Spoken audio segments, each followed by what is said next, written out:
Good evening, everyone. This is the PM update for April 16th. Russia has lost its 8th general in the Ukraine war named Vladimir Frolov. He was the deputy commander of the 8th Army. They've also lost 34 colonels to date. SpaceX carried an all-private astronaut team to the International Space Station. Although this was scheduled prior to the war between Russia and Ukraine, it proves that we do not need Russia for manned space flights in the U.S.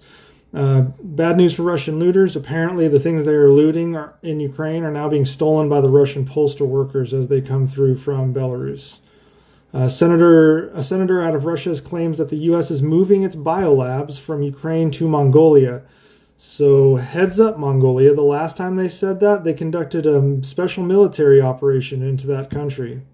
Although I think China might have a say in that. India reportedly has canceled plans to buy 48 Mi-17 version 5 helicopters from Russia.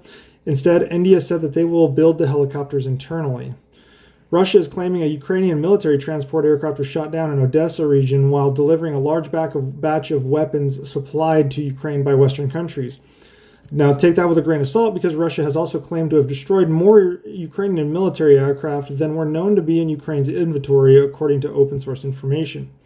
While the United States is shipping 18 155mm towed howitzers and 40,000 artillery rounds to Ukraine as a part of a new security assistance package, it sounds like those weapons will be run out within a matter of weeks, and they are going to need additional ammunition specifically for their fires capability. These are M777s. They're very capable. I've seen them in action in real life, and they're quite accurate. However, U.S. Defense Secretary Lloyd Austin and the chairman of the Joint Chiefs of Staff, General Mark Milley, are conducting daily phone calls with their counterparts in the region to encourage them to ship more weapons and supplies to Ukraine as soon as possible.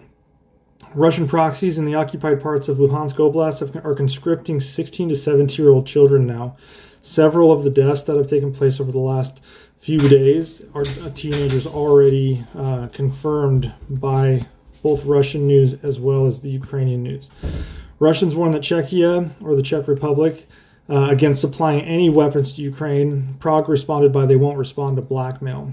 More than 10,000 volunteers worldwide registered to help rebuild Ukraine, so that's good. A good set of humanity there. Way to go, everyone.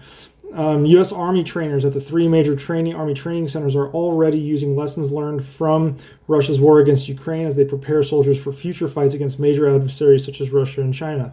The role players even speak Russian now. I actually heard this from some of my counterparts that are working at the Joint Multinational Readiness Center, which is in Germany, but there's also an article about it at the Joint Readiness Training, the National Training Center in Southern California as well. So the U.S. is already preparing from what it's learned, and that's it.